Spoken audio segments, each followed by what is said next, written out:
ശ്രീനാരായണ ഗുരു ജയന്തി ആഘോഷത്തെ ചൊല്ലി പാർട്ടി നേതൃത്വത്തോട് അതൃപ്തി പ്രകടിപ്പിച്ച് ബി.ജെ.പി നേതാവ് ടി.പി. സെൻകുമാർ.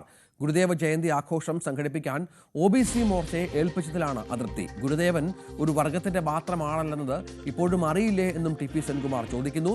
ഡാനി ഇപ്പോൾ വിവരങ്ങളുമായി ചേരുകയാണ്. Dani, ഇതായിപ്പോൾ TP. സെൻകുമാർ കഴിഞ്ഞ കുറേ നാളുകളായി ബി.ജെ.പിയുടെ ഭാഗമാണ്. പക്ഷേ അപ്പോഴും അദ്ദേഹത്തിന് ചില അസംതൃപ്തികൾ ഉണ്ടായിരുന്നു. അതിപ്പോൾ പുറത്തു വരുന്നുവെന്നാണ് മനസ്സിലാക്കേണ്ടത്.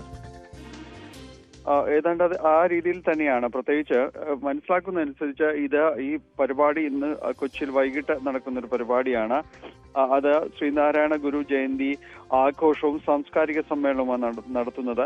ഭാരതീയ ജനതാ പാർട്ടിയുടെ ഭാഗം, അത് ബി.ജെ.പിയുടെ ഭാഗമായി തന്നെ ഒ.ബി.സി. മോർച്ചയാണ് ഈ പരിപാടി സംഘടിപ്പിക്കുന്നത്. അതായത് ഒ.ബി.സി. മോർച്ച എന്തിന് ഒ.ബി.സി. മോർച്ച എന്ന ഒരു പ്രത്യേക സംവിധാനത്തിൽ നടത്തുന്നു എന്നതാണ് ടി.പി. സെൻകുമാർ ചോദിക്കുന്നത്. അത് ബി.ജെ.പിക്ക് തന്നെ നേരിട്ട് നടത്താവുന്ന ഒരു പരിപാടിയല്ല, പിന്നെ എന്തുകൊണ്ട് അത് ഒ.ബി.സി. മോർച്ചയുമായി ബന്ധപ്പെട്ടുകൊണ്ട് സംഘടിപ്പിക്കുന്നു എന്നതാണ് ഈ ടി.പി. സെൻകുമാറിന്റെ ഒരു ചോദ്യമായിട്ട് വരുന്നത്.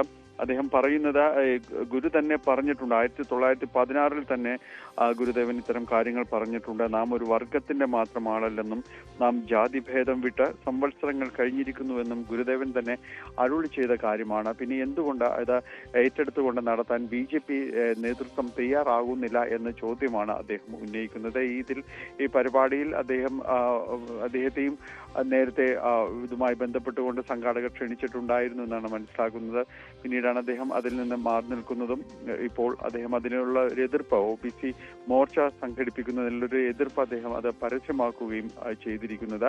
ഈ രീതിയിലല്ല അത് സംഘടിപ്പിക്കേണ്ടത്, ബി.ജെ.പി. ചുമതലപ്പെടുത്തുന്നു എന്ന ചോദ്യത്തിലൂടെ അദ്ദേഹം ഇപ്പോൾ അതിൽ ഉള്ളൊരു അസംതൃപ്തി അദ്ദേഹം പരസ്യമായി സമൂഹ മാധ്യമങ്ങളിലൂടെ തന്നെയാണ് പ്രകടമാക്കിയിരിക്കുന്നത്. നമുക്കറിയാം, അദ്ദേഹം ബി.ജെ.പിയുടെ ഒരു സഹയാത്രികനാണ്, ബി.ജെ.പിയെ പിന്തുടരുന്നതാണ്, നേതൃത്വവുമായെല്ലാം വളരെ ശക്തമായ ബന്ധമുള്ള ഒരാളാണ്.